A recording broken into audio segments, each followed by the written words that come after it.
Good evening, everybody. It's nice to see you all once again. And today we are going to discuss another topic, a very common one, but a little in a different angle. And I would like you all to watch and write the scriptures and look into it and check for yourself. It's nice to check the scriptures and the studies for yourself. And also, if you have any questions or anything that is not matching or according to the scriptures, you can just write to us or send a comment, and we'll be very grateful to see if we have mistaken anywhere, we can correct ourselves. But I would like to share with you this very important subject, which is also Christ has um, spoken about it. And the topic of today's subject is, why did Daniel faint? I mean, it's very the topic and the lesson is very common, but I have just changed the title of it in a different angle.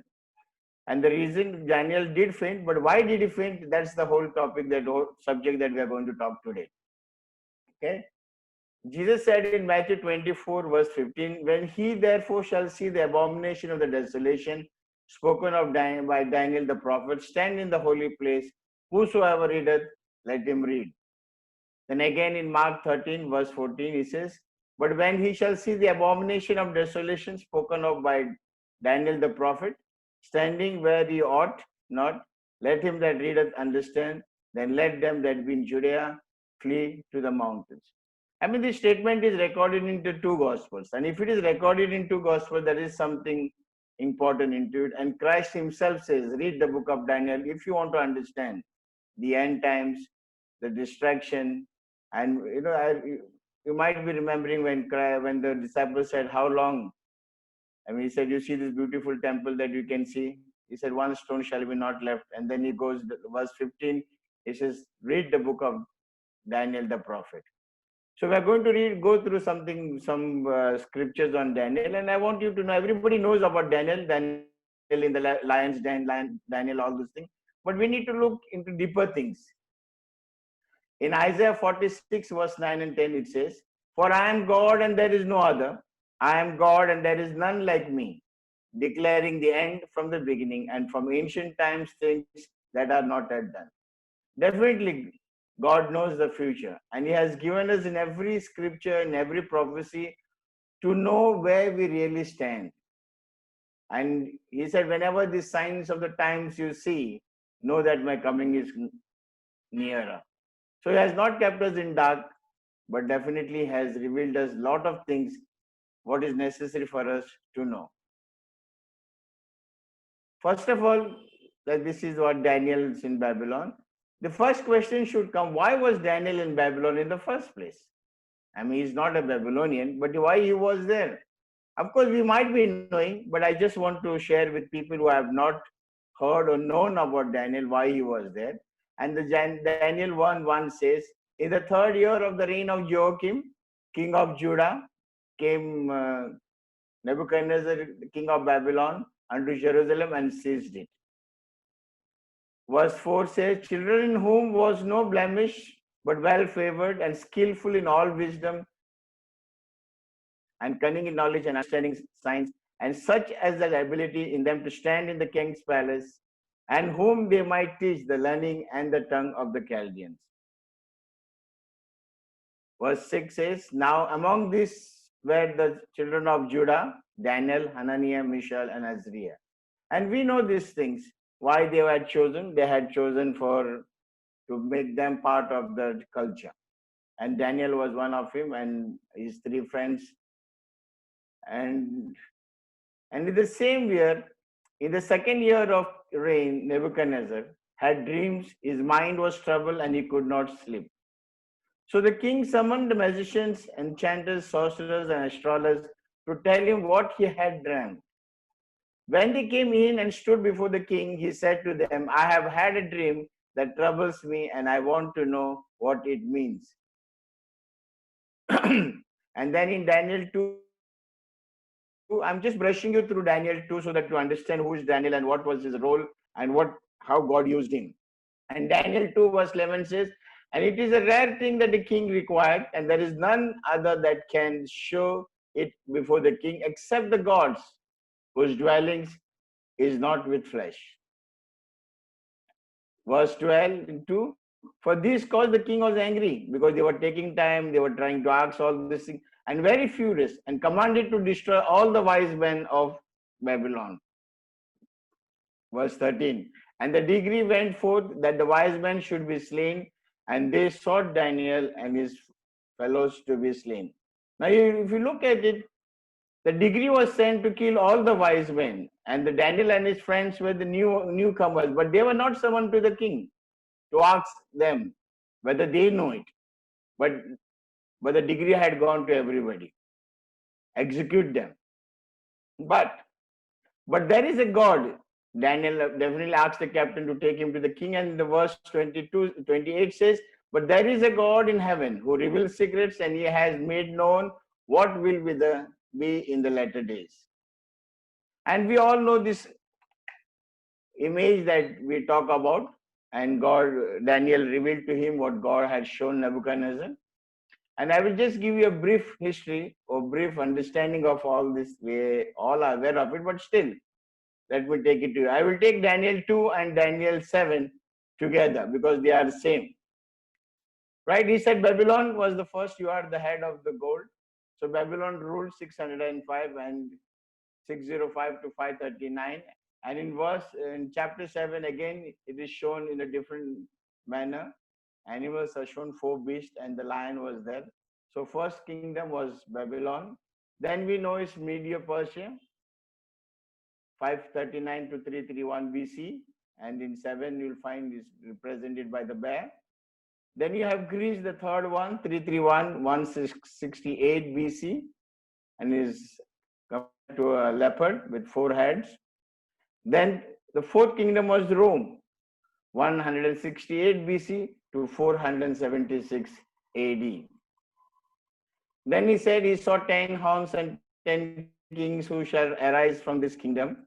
And again, it was compared to 10 feet that we have to the dragon who had 10 horns. And 476 AD till the second coming of Christ. Then he said, the dream is sure, certain, and the interpretation thereof is sure.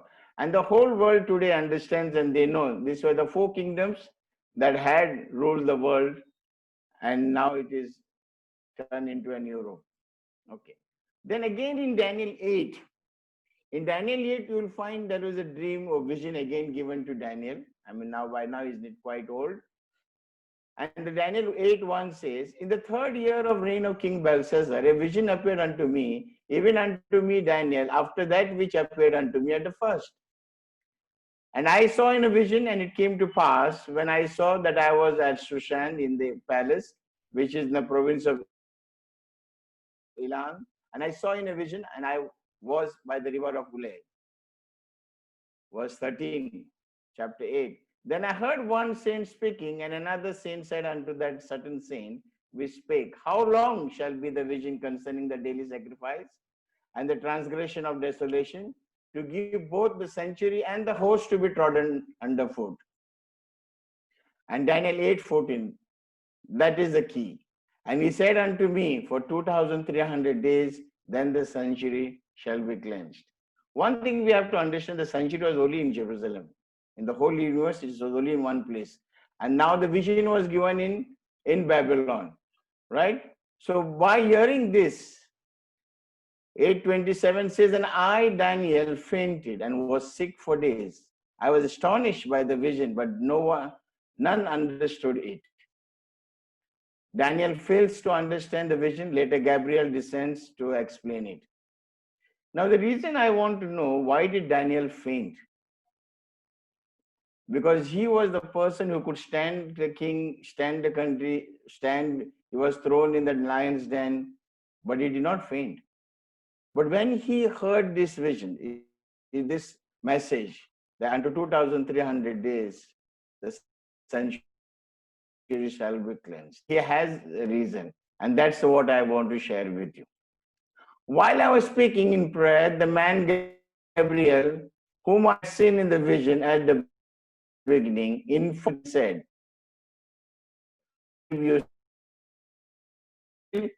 what is the cleansing of the sanctuary? We know through the Old Testament, we find the cleansing of the sanctuary was a day of judgment for Israel, symbolizing the final judgment. And it was done in the 10th day of the 7th month, where the high priest would go in the most holy place once in a year. And that was a sign of the judgment, and the sanctuary would be cleansed. Now, Angel Gabriel said,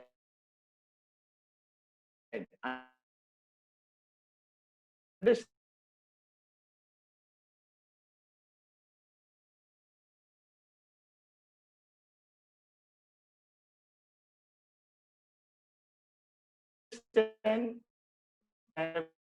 Gabriel said, understand, Son of Man, that the vision refers to the time of the end. So the vision that was given to Daniel was for the end of time or time of the end. So there was nothing to worry about. But the reason Daniel fainted was because if you look at the prophetic days, how the prophetic days are counted, if you go to Ezekiel chapter 4, verse 6, it says, I have appointed thee each day for a year. Then again in Numbers, if you go, it says each day for a year. And that's how they were going 40 years in wilderness. In Bible prophecy, one prophetic day equals one literal year. And this calculation or this understanding is from the scripture itself. And if you read Ezekiel, you'll find God says that each day is for a year.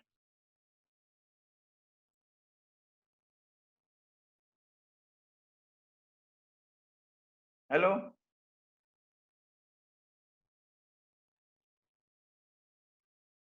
So Daniel thought that God had extended the exile for more 2,300 years in Babylon, according to the biblical calculation. So 2,300 days is equal to 2,300 years. But in Daniel 9:2, in the first year of his reign, I, Daniel, understood by the books of the numbers of the year, whereof the word of the Lord came to Jeremiah the prophet, that he would accomplish 70 years in the desolation of Jerusalem. And that's how we need to see. And definitely he went to the book of Jeremiah and found out how many years should be the exile in Babylon. And he found out it is 70 years. Right? And then it says, verse 3, and I set my face unto the Lord God to seek my prayer and supplication with fasting and sackcloth and ashes. And while I was speaking and praying and confessing my sin and the sin of my people Israel, and presenting my supplication before the Lord my God for the holy mountain of my God. Daniel 9:24. There it comes. He says, 70 weeks are determined upon thy people and upon thy holy city. Now he says, from those 230,000 years, 2,300 years, 70 weeks are determined unto you. And within the 70 weeks, you should do all those kind of things upon the people and upon the holy city, to finish the transgression, to make an end of sins, and to make reconciliation for iniquity, and to bring in everlasting righteousness, and to seal up the vision and the prophecy, and to anoint the most holy. You have to do all these things within the 70 weeks. So now we will see how 70 weeks are calculated. Vision breakdown. You see, he says, know therefore and understand that from the going forth of the commandment to restore and to build Jerusalem unto the Messiah, the Prince, shall be 7 weeks, and 62 weeks. The street shall be built again, and the wall even in troublous time. So 69 weeks is equal to 483 years. Verse 26, and after 62 weeks shall Messiah, that is Jesus, will be cut off, but not for himself. And the people of the prince shall come, shall destroy the city and the sanctuary, and the end thereof shall be with the flood, and to the end of the war, desolation are determined. Verse 27, and he, Jesus, shall confirm the covenant with many for a week, that is 7 years. And in the midst of the week, he, Jesus, that is 3.5 years, shall cause the sacrifice and the obligation to cease. And for the overspreading of abomination, he shall make it desolate, even until the consummation, and that determined shall be poured upon the desolate. When does this 2300 years begin and end? And I will come once again. So hold on this now, and we will